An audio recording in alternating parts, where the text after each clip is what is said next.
friendship that'll never ever end.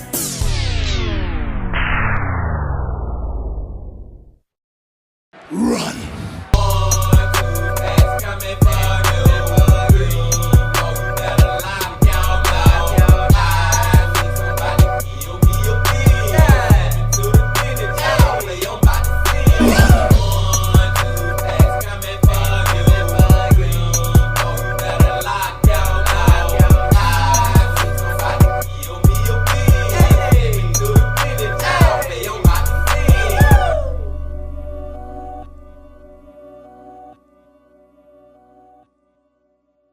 It's a beautiful day in the neighborhood.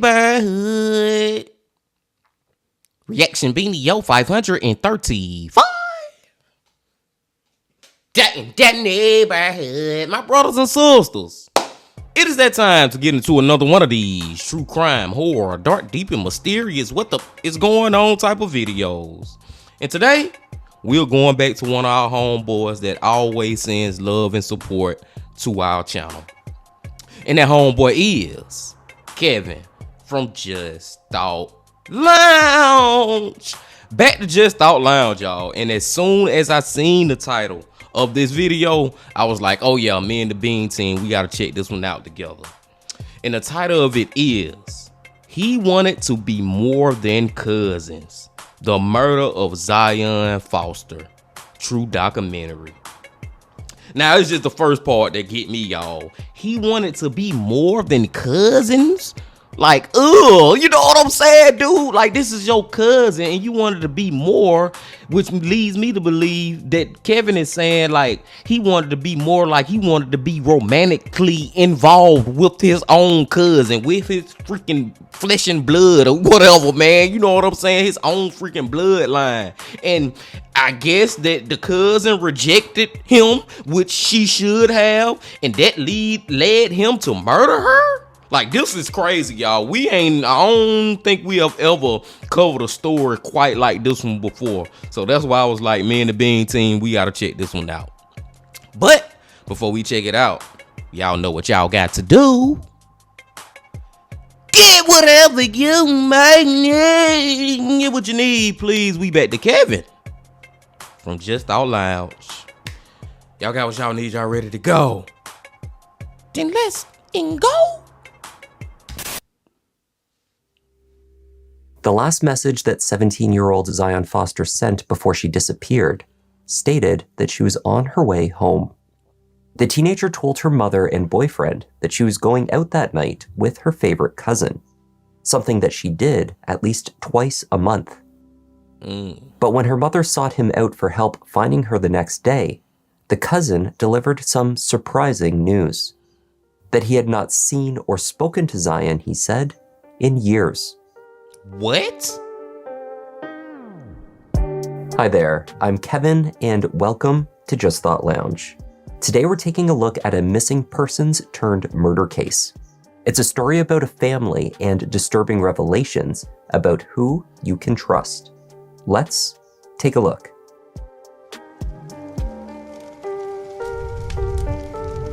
Get whatever you may need. And the first thing, y'all, just from the intro from Kevin, is the fact that he said he ain't seen her in years, but it's literally like documented that y'all hang out with each other at least 2 times a month. Then you say you ain't seen her in years? Like, he's starting off with the most ridiculous lies would make me believe that she got something to do with it. You know what I'm saying, man? Like, that's just a terrible lie to make. And it's also crazy that she even had a boyfriend at the time, man. And he in love with his damn cousin. Are you? Man, let's go, y'all. Let's go.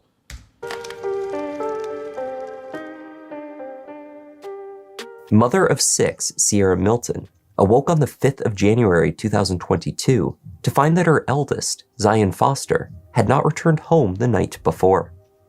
Zion was a 12th grader at East Detroit High School. She had only just celebrated her 17th birthday in November. And that's another thing, too, that I wasn't expecting her to be so young, man. I wasn't expecting, like, she's still a child. You know what I'm saying? 17, that's a child. I wasn't expecting it. Most teenagers, Zion had experienced a rebellious streak. She had threatened to run away from home and had even done so the year before, twice. 16 years old and frustrated with her mother's rules, she had run to her grandmother's house. Convinced to return home, she remained for only a few days before leaving again. That time causing enough concern for Sierra to call the police. But it was another false alarm.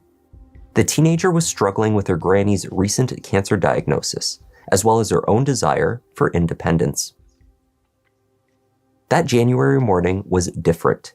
Zion had completed her serving shift at the Detroit Wing Company the night before. She had asked permission to leave the house after returning home from work. The teenager was honest about who she would be spending time with, her favorite cousin, Jalen. Under these conditions, Sierra agreed and watched Zion walk out the door. That was shortly before 11 p.m. The next day, the 17-year-old's boyfriend, fellow high schooler Vertez Gonzalez, messaged Sierra. Had she heard from Zion because he could no longer reach her? The last text message that he received was at 12:59 a.m. It read, OMW, meaning on my way. But Zion didn't make it home. Calls to her phone went straight to voicemail. Messages sent throughout the night were not being received. Finally, at 8:53 a.m., he wrote to her, "Are you alive?" Followed by, "This is the worst thing ever." Adding to the distress over Zion's absence was the response Sierra received from her cousin, Jalen Brazier. Despite what her daughter had told her, Jalen responded that he had not been with Zion the night before. He asked Sierra exactly how often had Zion claimed that she was spending time with him. Once or twice a month, she said. He messaged her back in frustration. Zion's lies about him were sneaky as hell and not safe, he said.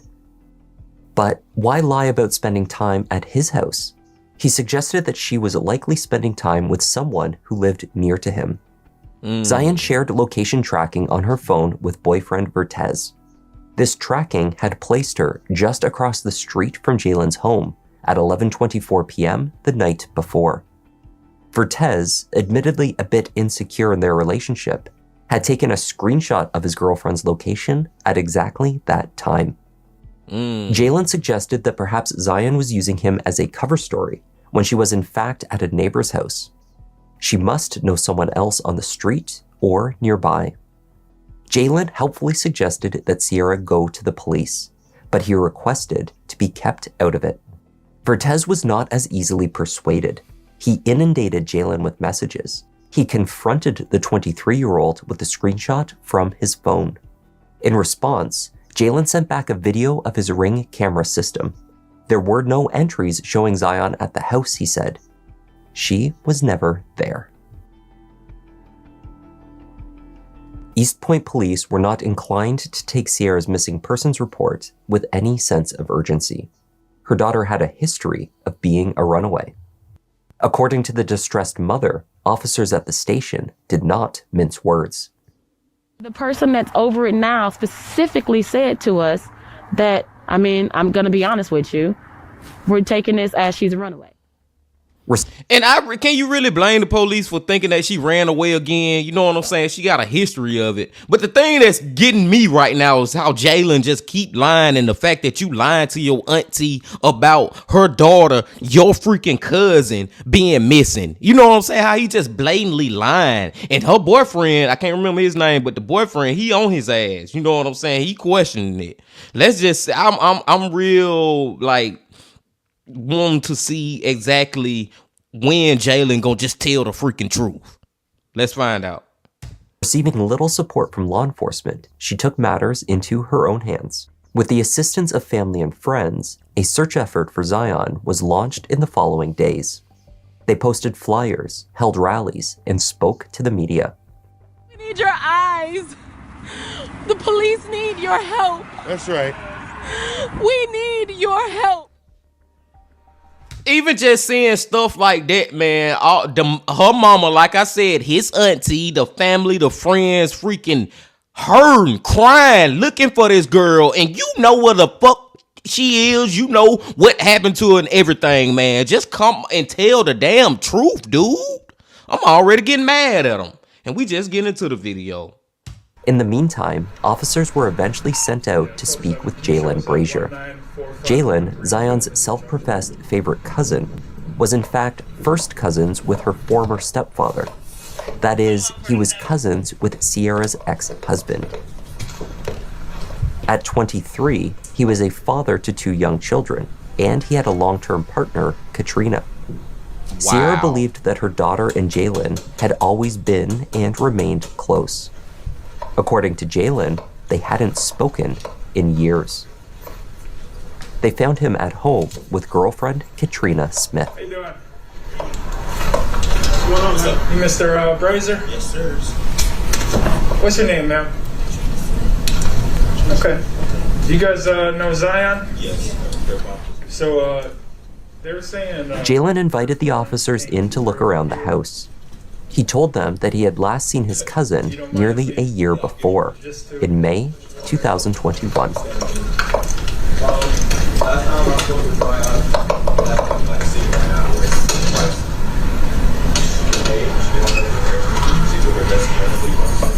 Jalen continued to explain that it was Zion's mother and her boyfriend that seemed fixated on the idea that she had been with him that night.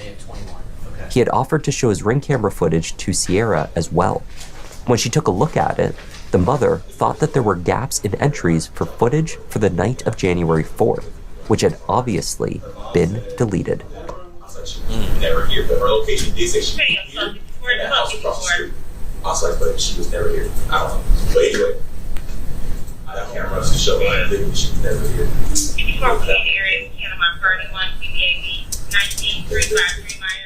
East Point police found nothing suspicious in the search of the house. There were no indications that Zion had been there. They listened while Jalen explained his frustrations over being pulled into the drama caused by a 17-year-old cousin, with whom he rarely spends any time. The times when I left is when I took her to work and we came back, went to get gas. Just basically showing this girl was never in my house. So we believe you, man. And she's known to be a runaway. Like she's ran like 4 times, and every time she got some dude's house. Her mom knows this. Her mom's just playing it a certain way and it's making me so fucking uncomfortable. She's known to be a runaway? Yes, I would assume you guys would know that. Not saying like you're not doing your job, just assume she would tell you the damn information. No, we know. Appreciate it. All right, guys. Enjoy the rest of your night. I mean, just to hear him sit up there and tell those freaking lies like he have no idea what happened to Zion, man, it's ridiculous. But also another thing that I want to point out that I understand now is they were not first cousins. I understand because Kevin just laid it out to us. But I don't give a damn your first, second, third, fourth, fifth goddamn cousins, man. You're still cousins and you shouldn't be even falling in love with your cousin, no matter what number of the cousin it is. You know what I'm saying? Y'all know how the family stuff work, man. Like your second cousin is, how it work, y'all?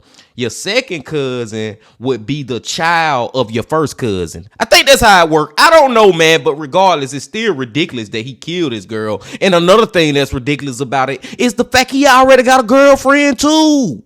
And 2 children. Let's go. Jalen may have been fooling the East Point police at this stage, but not Sierra Milton. She did indeed watch to see who her daughter left with from the house. And she often greeted Jalen herself in the drive when he came by to collect her. She knew he was lying. He told me he hadn't seen or been in contact with her for 3 years, which is impossible when you were in my driveway and gave me a hug. Perhaps the easiest way to verify if Zion had been across the street from her cousin's house, as her location data suggested, was to check the neighbor's doorbell cameras. At about 11:15 p.m. on January 4th, a white sedan, the car known to be driven by Jalen Brazier, was captured pulling into his drive. Emerging from the vehicle were 2 individuals, clearly seen walking into the house, 1 male and 1 female. Jalen had driven Katrina to work at just before 11 p.m. that night.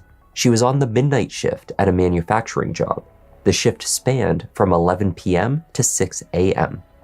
The second individual who entered the house at 11:15 could not have been Katrina. Phone location data would later confirm the two individuals captured entering the home, Jalen Brazier and Zion Foster. The camera did not show Zion leaving. At 1:41 a.m., the same camera from across the street captured Jalen pulling his car out of the drive and then backing it in. The trunk then faced the backyard. After a few minutes, the car drove off. It returned to the house less than 10 minutes later. Search warrants were obtained for the house and the car. Inside the house, the search was fruitless. The contents of the car were carefully itemized and examined, but there was no clear evidence indicating what had happened to Zion. That is, until law enforcement brought in the cadaver dogs. The dogs clearly indicated at the trunk of Jalen's car. On January 19th, the 23-year-old, accompanied by a friend who was a lawyer, voluntarily sat down with detectives. It was clear that he had lied about being with Zion on the night that she disappeared. Jalen came forward to offer what he claimed was a truthful version of events from that night. He had picked up Zion from her home and brought her back to his place. He put his two children, boys aged 1 and 2 years old, to bed, then joined Zion downstairs in the living room. You guys mix up your weed, you roll up, you guys start smoking, you're just watching TV, just chilling? Yeah, she's telling me about how her and mom, their relationship's a lot better than it was the last time she talked to us. And about her boyfriend, about prom, the job and everything, and how she's working on getting an apartment and everything. Jalen said they smoked some marijuana, which appeared to make Zion very sleepy. He saw her head tilt back, as though she intended to take a nap while sitting upright on the couch. At that point, he went into the other room to pour himself a drink. Now, you guys are just chilling, and that's all of a sudden she just blanks out right there? When I got up to go get me something to drink, Yeah. I came back and she was saying she was tired and everything, and she laid her head back. So, okay, I'm let you go to sleep for a bit, whatever. Okay. And then about 15 to 20 minutes after that, I was like, okay, are you good? You ready to go home? And she wasn't responding or any of that. Was her plan to go back home? Jalen reported that Zion's pulse was faint. Then he described her heartbeat as non-existent. His young cousin had simply died on his couch, he said. Instead of contacting 911, he panicked.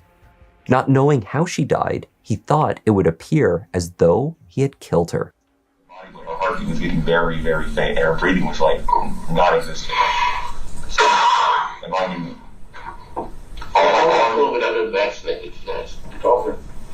all I smoked, all we had was weed, normal marijuana. So I freaked out. I'm like, okay, well, this looks terrible. This looks very bad. I didn't know what to do. So I took her, I put her into my trunk, and I put her in my trunk. Okay. In my car. And I took her to Highland Park and put her inside of a trash can, and then I left.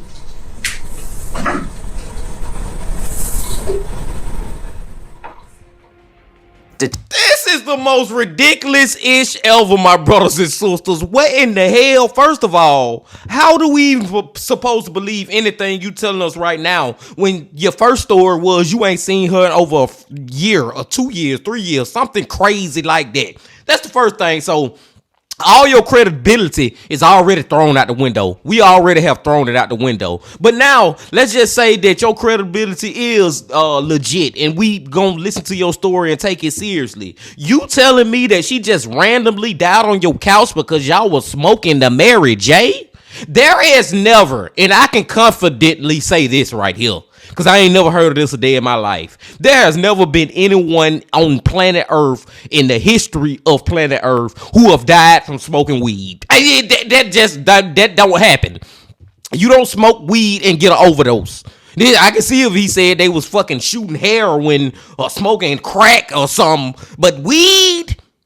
You right. The only thing it would have did is probably put her to sleep or made her go in your kitchen and try to get some out your refrigerator, out your cubby hole, get her a snack. But it ain't finna kill her, dude. It's this, and he think these three people believe this ish. And then even if you, I'm just saying, y'all, even if his story is freaking true, Why would you not call the freaking police, ambulance, 911? Why, instead of doing that, you would take her out your house and throw her in a goddamn trash can? And then play like you ain't seen her for 3-some years. Man, put this man ass in fucking prison for the rest of his life. Please. I hope that's where we going with this story. I told y'all at the beginning he was making me mad because his lies are so fucking ridiculous. And it's getting even worse. Let's go. Detectives queried how Jalen knew that Zion was dead. According to his story, the 17-year-old had inexplicably, very abruptly, stopped breathing. The head's back on the couch. If she's still alive at that point, he's probably just high or whatever, from the lead. And then you start shaking her. She doesn't wake up. You check her pulse, you said, and you can see she's not breathing, not like that. So at that point, what are you doing? Freaking out. Okay, so you're freaking out, and this whole time you've been home. At that point in time, we thought she was definitely dead. Yeah.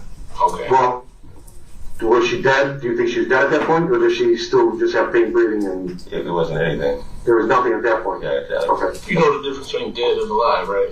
I mean, Was she not dead? breathing. She wasn't breathing, so I assumed that was dead. Her heartbeat was like, I couldn't read a heartbeat, couldn't feel a heartbeat or anything. So I would say she was dead, definitely. Okay. Now I want to have you show us the dumpster, Definitely. okay? Because I don't want to mistake it, and I want to obviously get out there and see if she's still there, then we need to recover her, and if not, then we need to do the steps to locate where she's at. Okay?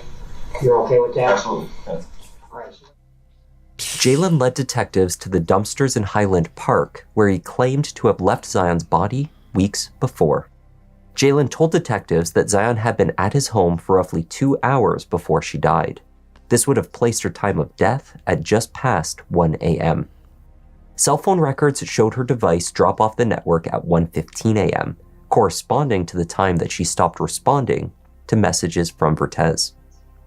Jalen told detectives that he had not deleted any data from his device since the night of Zion's death. They found, however, that he had conducted a full factory reset of his phone just 2 days later, effectively wiping everything held on his device. Nonetheless, the movements of his phone could be pieced together. This data placed Jalen at the dumpsters at Highland Park at 1:48 a.m. He claimed to have placed her in the dumpster to the right. There was no longer any sign of her there. Which specific dumpster? Which dumpster? I'm gonna walk up to you, okay?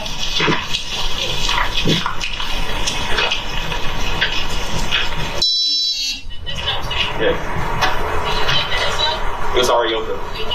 Yes. Did you close it? Yes. You closed it? Yes. Where did you park your car? Right by it, right in front of it.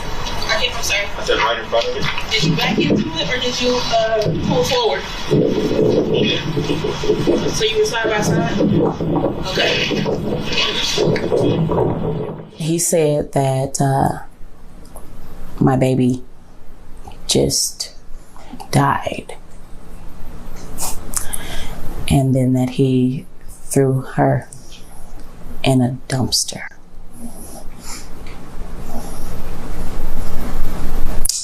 Like she was trash. When Jalen sat down for a follow-up interview the next day, January 20th, inconsistencies began to emerge in his story. He now claimed that the two had taken acid that night. It was her response to the psychedelics that must have caused her heart to stop. Of course, this explanation was about as likely as his previous assertion that the marijuana had caused her death. The detective attempted to leverage these new claims to compel a confession. Perhaps Jalen would use the drugs as an excuse for his actions, for whatever steps he took to kill his younger cousin. I was trying like psychedelics, like acid, and Okay. I think that's what killed her. Do you? Did you have like a freaking momentary, like, didn't know what you were doing moment? No. She also she took a time herself. But let me ask you this. The problem with those drugs are When you're on them, you don't know what you're doing. I mean, that's the reason people take them, right? Did you do something when you were, because again, I'm trying to figure this out, and that would make complete sense. When you dropped acid, did you have, I'm not saying it's okay, but... I was completely comforted. Completely. I just think, I don't know if the effect for her was positive or... Because I know it does a lot in your brain. Yeah, it does a lot. I'm going to tell you right now, it makes sense to me now. It all makes sense to me. You understand that, right? Because I'm sitting here trying to figure out how this nice young guy, Jay, could ever hurt anybody. But it makes sense to me now. It's not you. That's not Jay at that point. You understand that, right? Yeah. If you did something under the influence, that I need to know that, because that's a big difference, and I can understand that. That I can appreciate. The detective... I like how the detective trying to finesse him right now, man. I like the way he using his words right now. You know what I'm saying? He taking the drug thing and trying to get a confession out of him that he want Jay to basically say, oh man, yeah, I was high off the acid and that's why I did it. You know what I'm saying, man? But it's like, dude, your story keep changing so much. You done went to sleep and thought about it like the weed thing don't work. The weed thing, that's not good enough. The weed don't make people goddamn just die from out of nowhere. So let's say we was on acid or something. Like, dude, your story just keep getting worse and worse. Failed to elicit a confession. Without this admission and without locating Zion, there was not enough evidence to proceed with an indictment for murder. Jalen was placed under arrest and held in custody for one count of lying to police. The statements he made to police actively deceiving them on the whereabouts of Zion Foster, the health and safety of Zion Foster, and his interaction with her. In June, and I forgot to say this real quick too, y'all. Another thing that just is like, this motherfucker just lied for the hell of it. He just lies, man. The fact that he told them that her body was in a dumpster, then they get there and her body is not there. You know what I'm saying, man? Unless the garbage men had came and dumped her body, taking the trash out or whatever, and now her body somewhere in one of those, what they call them, garbage fields, sewer fields. Y'all know what I'm saying, where all the garbage goes. Unless that's what happened and he really did put her body there. But at this point, I don't believe nothing he's saying. I hope this dude get life in prison. June of that year, Jalen spoke with detectives again. This time, only the audio was recorded. At that time, he changed his story once more. Jalen recanted his claim that the two had taken acid that night. That part was not true. Other smaller details of the story changed as well. He no longer described Zion as passed out on the couch. Now, she was on the floor. He said that he had felt pressured by police to offer more information, so he made up a more elaborate story to appease them. Well, I left that out about the LSD, but yeah, we both took a hit of LSD, and it must have hit her different, or hit her wrong. Did you say it bullshit? Oh, yeah. Or did he? See, I'm saying he's telling me that. I'm trying to say, is he telling me bullshit that you didn't say, or did you tell me? That's why I feel pressure to just throw something out there before I get out. Garbage collection trucks working in Highland Park were tracked to specified areas in local landfills. The task of sorting through mounds of trash from all over the Detroit area and compiled over several weeks was a daunting undertaking. An estimated 8-week project was launched. Dozens of volunteers, mostly wearing masks and hazmat suits and assisted by heavy machinery, picked through layer after layer of the landfill systematically, looking for any sign of Zion. We expect phase 1 to take approximately 2 weeks, but we're doing what's right for the right reasons, and we're going to do everything we possibly can to bring some degree of closure. Will never be complete closure, but some degree of closure and justice to this family. Meanwhile, Jalen Brazier faced up to 4 years in prison for the lies he had told police. The Detroit Police Department, the DPD, assisted by the FBI, continued to seek a warrant for murder. Jalen pled his case to the judge at his sentencing. One, I did turn myself in. Yes, I lied, but I was not in the right state of mind. There was no way for me to prepare for a situation like that. I was scared. I don't know exactly how she passed, what caused her to pass. I just know 1 minute she was cool, she was fine, she laid back for a minute. Next thing I know, she was dead. I don't know what caused it. I did not cause it or anything like that.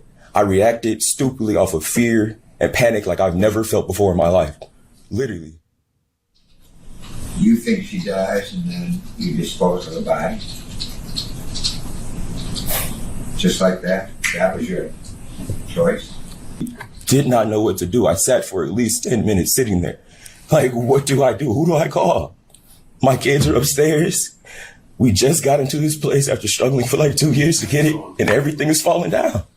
Stop that. I won't have any conversation in this court. And I wish I could take it back. I would have called the ambulance, called her mom, because her mom is so sweet. Her mom is so sweet. And I just know.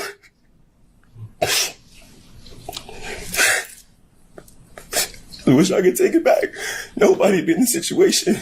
At the very least, they'd be able to be like, okay, this happened, confirm this. And everybody has some sort of peace right now. You know? But Jalen Brazier. And I gotta say real quick, y'all, and I know some of y'all may not feel me on this, but this one of those rare occasions where I think in this moment, he is not lying. He wish he could take it back. That part I do believe him in. Like, I do feel like those are real tears because he regret what the F he did. But at the same time, he is lying about how everything happened. She was on drugs and she overdosed and then I just decided to dispose of her body. No, that's the freaking lie he's still holding on to. I don't think he lying about regretting it, but you're lying about how she died. You killed that goddamn girl, man.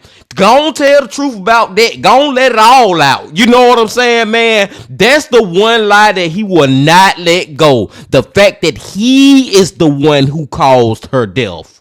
I believe he want to take it back because he hate the situation he done got himself into for whatever reason. And then I'm still we just now getting halfway through the video, but I'm saying Kevin still haven't got to the part where we gonna find out about how he wanted to be more than cousins. You know what I'm saying? I want to hear about how he was basically in love or was a romantic relationship or whatever he had on his mind. But I do believe he wanted to take it back. But I also more than that believe you the one who killed her, bro. Stop lying, talking about that she overdosed on a drug. You done named a million drugs now. At first it was weed, then it's acid, LCD. I know I use a little hyperbole by saying a million, but y'all get what I'm saying. Let's go. Was sentenced to 23 months in prison. Jalen's phone calls home to girlfriend Katrina. Hold on, time out. I usually don't do this, y'all, but I went on a little rant right then and I ain't hear that correctly. Did I just hear this man got 23 months in prison for this? Please don't tell me that what the fuck I just heard. Hold on. I'm gonna take it back even more. All right, let's go. I just know.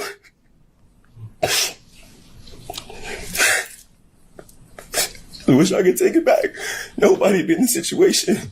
At the very least, they'd be able to be like, okay, this happened, confirm this. And everybody has some sort of peace right now. You know? But Jalen Brazier was sentenced to 23 months in prison. What? Jalen's phone calls home to girlfriend Katrina and other family members were monitored closely while he was in custody. Occasionally, he would use another inmate's calling code to make his phone calls, in a failed attempt to keep his conversations private. He was also in possession of a prohibited cell phone, which he used to exchange thousands of messages with Katrina. Repeatedly in his calls, Jalen would ask if anything major happened. This seemed to be a poorly concealed attempt to ask whether the massive search of the landfill had located anything, or anyone. There, the most logical and possible one, right? Is that there's nothing major or new, and due to that, there's a last effort to put together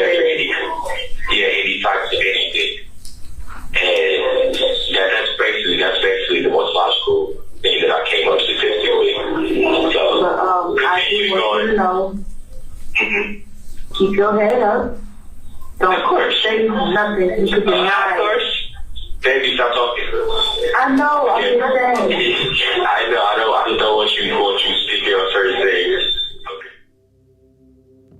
Jalen's concerns over the search for Zion were telling. If his story was truthful and she had died abruptly from an unknown and nonviolent cause, then there would be every reason for him to want her found. Finding Zion would exonerate him. The quicker, the better. Exactly. Wishing her to be found should also be the sentiment of a loving cousin. Curiously, over and over again, he expressed his relief that no major developments had occurred in the search. As the final days of the landfill project drew near, he referred to it as a search for COVID. Yeah, just relax. Today is the first, tomorrow's the second. That's what, to stop the COVID thing in here. I'm searching for COVID essentially.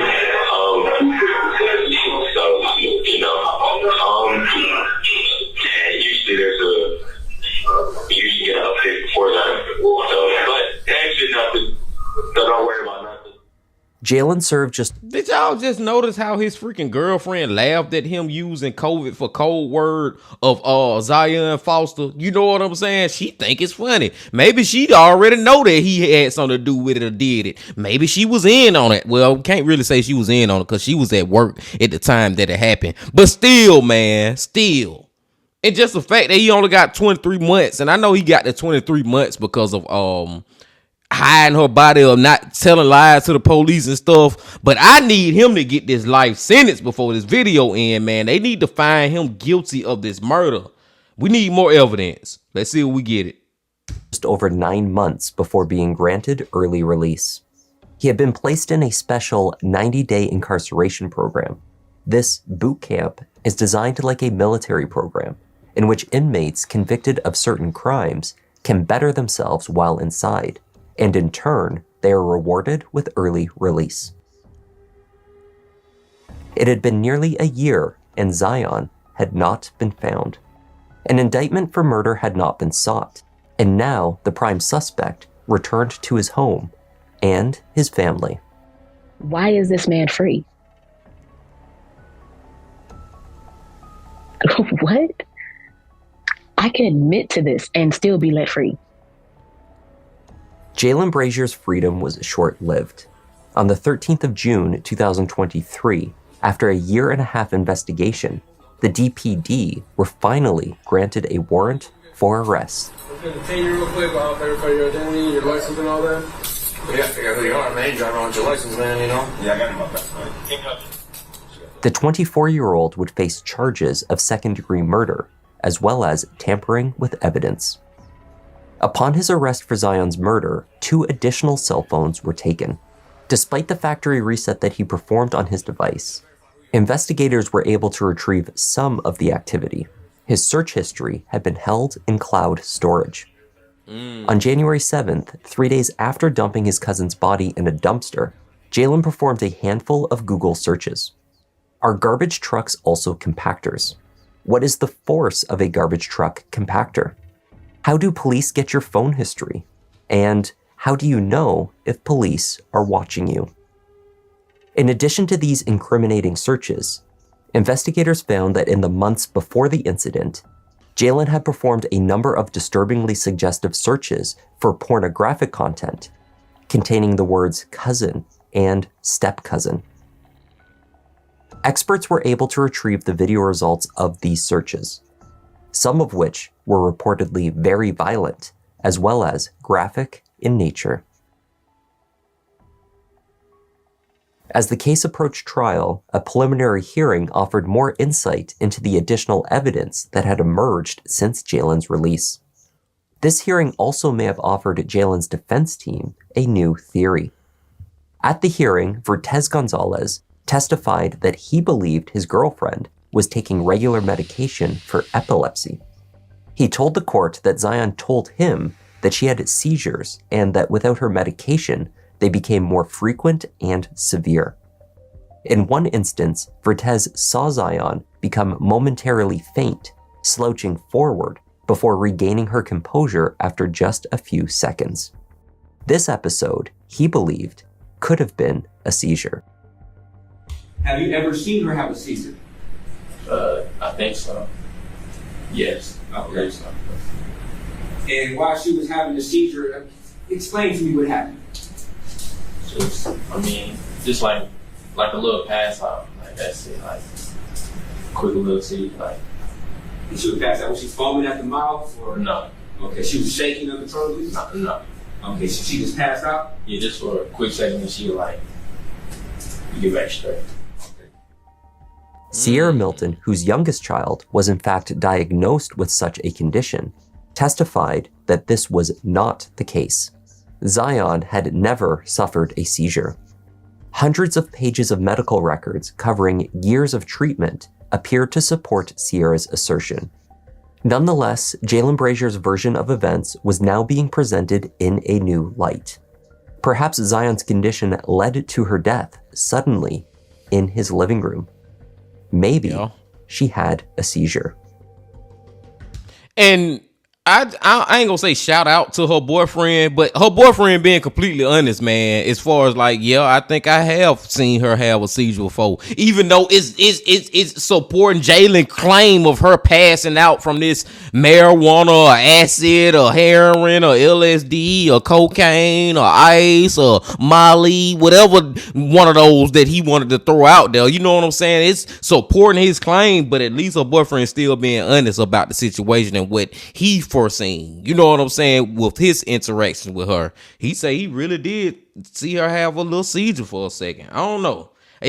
More than anything, it just make this shit all more complicated. That's what it does. Now, there are only two people who can say exactly what happened inside of the house that night. One of them is Zion, and she is gone. The other is the defendant, and you will hear that nearly every time he spoke about what happened, his story changed. And although he got rid of Zion's body, you will see that he left behind a trail of digital evidence that is damning and will show you that the circumstances all lead to one and only one explanation for why Zion left his house in the trunk of his car that night, and that's because he murdered her. Yep. She also had a history of seizures and taking seizure medications. Now, on this particular day, she came over to Jalen's house. They were smoking. Jalen told the police after some time that she had shallow breathing and a faint heartbeat. He checked her to see if she was alive, and she was dead. He then feared, because he was doing drugs, which is still federally illegal, that he could be blamed for something, and he panicked. Zion's phone disconnected from the network at 1:15 a.m. the same night that she disappeared, and was then lost with her. But the teenager's previous cell phone was safe at home. Sierra Milton handed this device over to police. On it, they found months of correspondence between her and her favorite cousin. The messages he sent ranged from subtle and unsettling to deeply inappropriate. At times, the messages were sexually explicit. Over 4,000 distinct texts were retrieved from Zion's old device. In them, Jalen routinely invited her over to his home while his girlfriend was away. He offered to put her up in his basement if she ran away from home. He also advised her on how she might evade police if she ran away once more. Wayne County Assistant Prosecutor Ryan Elsey described the texts as pervasive, at times complimentary of her intelligence and looks, at other times probing in an immature way.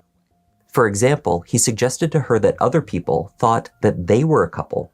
He said Katrina, the mother of his children, was jealous of her. Isn't that crazy? Did that make sense to her? He then bragged to Zion about how easily he could get with women. At one point, he called himself a god. Prosecutor Elsey concluded by telling the jury that the 23-year-old had been grooming his younger cousin for years, that he fantasized about her, and that on January 4th, he must have acted on his impulses.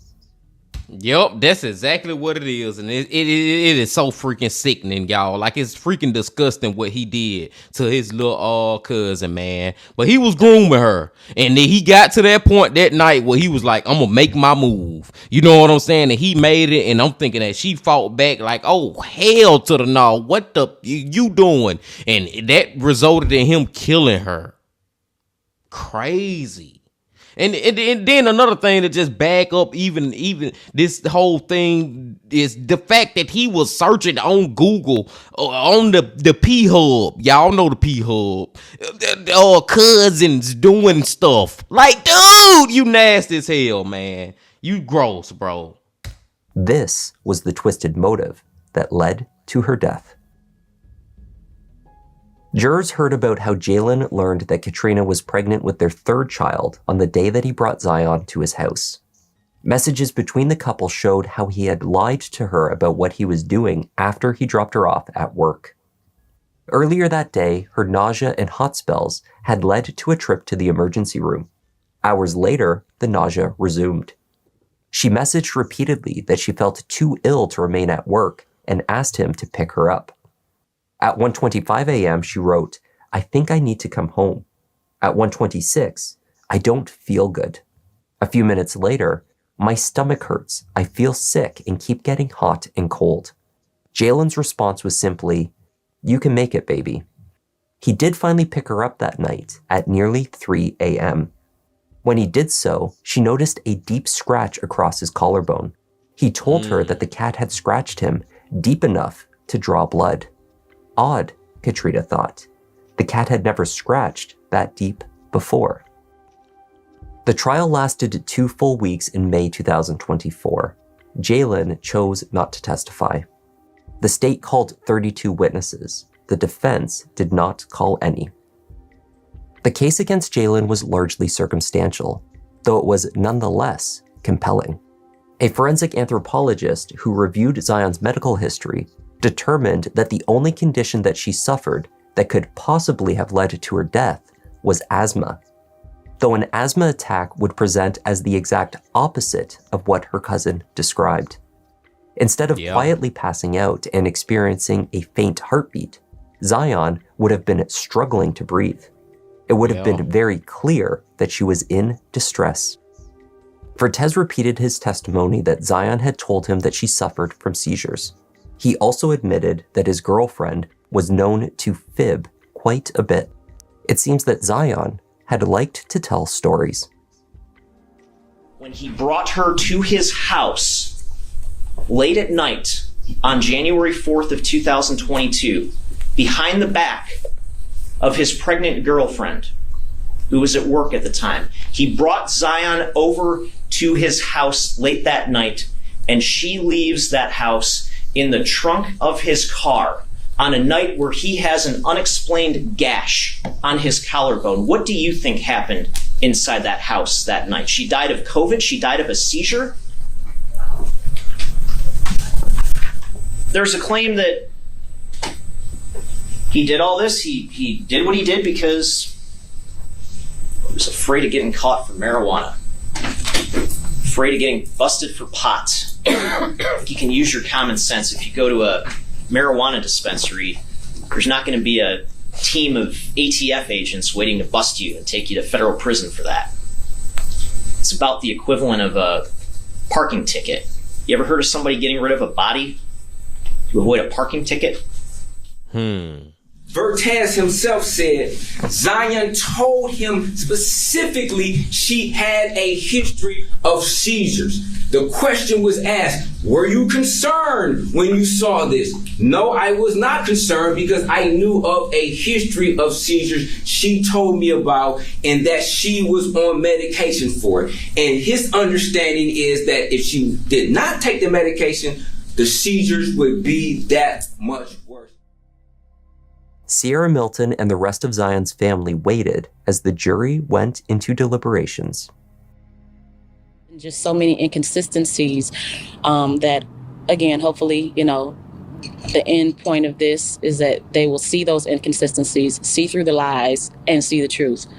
That he murdered my daughter and he disposed of her with absolute disregard for her life. The jury returned in only 30 minutes. As to count 1, how do you find? Guilty. As to count 2, how do you find? Guilty. Now, ladies and gentlemen, please raise your right hand. Jalen Brazier maintained his innocence of the murder at his sentencing hearing. This one of those instances where I'm really like, thank God, man. Thank you, God, man. Thank you, Creator, that this man was found guilty. And it was pretty much by a landslide. It only took them 30 minutes to come to this conclusion, man. Because all the evidence went there, but we had the evidence of all his lying and all the covering up you was trying to do. And it's just so much BS involved with you and her missing to add it up to your ass is guilty. Thank freaking God, y'all, because I was nervous, man. I was nervous. I was thinking that may not be the case. Now let's see what sentence he get. I know that the picture's already painted, of course, and so she gets it. Having it in her head, it is what it is. But Zion was not in any way violent. That wasn't hurt at all.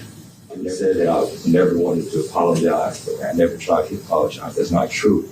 What I said is I know that my apology is worth nothing because you can't change her. But what I did. Before announcing his decision on the length of term that Jalen would serve, Judge Donald Knapp outlined the convict's failure to accept any responsibility for the murder, for his disposal of Zion's body, for lying to police, and for causing so many delays in the investigation through his lies. The father had left his 2 young children alone in the house. He manipulated and lied to family, and ultimately, he acted alone. It was unlikely, according to Judge Knapp, that he would ever be rehabilitated. Jalen Brazier was sentenced to 30 to 90 years in prison for the murder and another 5 to 10 years for tampering with evidence. These terms are to be served consecutively. My body was trembling, but man, when it was read, and it was just so matter of fact, I was so happy they saw. She was loved. She is loved. She was fought for. And this is the result. So I'm happy. I'm happy that in the end, this is justice. And for Jalen, you thought you were smart. You tried to be slick. The people saw you for what you are. You ain't. And I hope you never get out. Zion Foster's body has never been recovered. Over 70 volunteers and law enforcement searched the landfill for nearly 6 months before finally admitting defeat. Damn. As of the publication of this video, Jalen remains at an intake facility in Wayne County, awaiting his placement in a general population prison.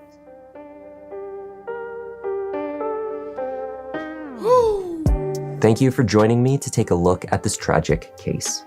A special thank you to Bex in Wonderland for becoming the latest member of the Members Lounge. I'm Kevin, this is Just Thought Lounge, and I'll see you in the next one. Woo, my brothers and sisters. At least at the end of the day, it was a good conclusion to a terrible story. You know what I'm saying, man? I'm so freaking glad that they found that man guilty. And I still they searched that landfill for 6 freaking months. I'm convinced, I don't know about y'all, but I'm convinced that he didn't even dump her body in that dumpster. He was lying about that part. He probably dumped her body off in the woods, threw in a lake or the closest river or whatever. You know what I'm saying? Or put her somewhere else. Like, I don't even believe that he did that, man. I really don't believe nothing that come out of his freaking mouth. Especially the fact talking about that she just overdosed on drugs. Weed, really? Then he start talking about she having seizures and all this and that. It's like, bro, we can't believe ish that come out of your mouth after what you told us from the beginning, talking about you ain't seen her in years. Y'all remember that part, y'all? Before all the other lies started coming out, he said he ain't seen her in years. Dude, yeah, her mama just said she just gave you a hug on her goddamn in her driveway like 2 months ago. What are you talking about, bro? Like, this man, he'll pee me the F off. He still pee me off even though he got locked up for this. And I wish he would just go and tell the truth so we can at least know what really happened to Zion's body. I wish her body could at least be recovered for her family. You know what I'm saying, man? To give her a proper burial or whatever they want to do, man. I know that they always just wonder where she really went. You know what I'm saying? Like, what really happened to her body, man? And what really happened to her? They know he killed her, but like, how did you do it? Why did you do it? Like, why did you do it? Even though we pretty much know why he did it. He was trying to groom her and trying to do something strange to her for a long time, but he was building up to that point, and then he finally got to that point where he thought that she would let him do this craziness, and she fought back, and he ended up killing her. Like, we already know that's how the story go, man, but I just feel like it'll be even more closure if he at least tell the truth about what happened to her body, because I don't believe that damn dumpster shit. Maybe it's true, but I just don't believe it, y'all. Like I said, he told a million goddamn lies already, so what's make me not believe that he won't tell 1,000,001? But I digress, man. I'm gonna let y'all go now, my brothers and sisters. We have been here long enough, man. This was another great one from our boy Kevin from Just Thought Lounge, man. Shout out to freaking Kevin, y'all. He does such a great job. I appreciate y'all coming on back as always. And before y'all leave, just please hit that like button, comment, subscribe, and do all that if you ain't did that yet. And come on back tomorrow for another That Chapter Wednesday. But until then, my friends, also remember this: love, peace, and happiness. Stay safe. Don't stop. Keep going. Yeah.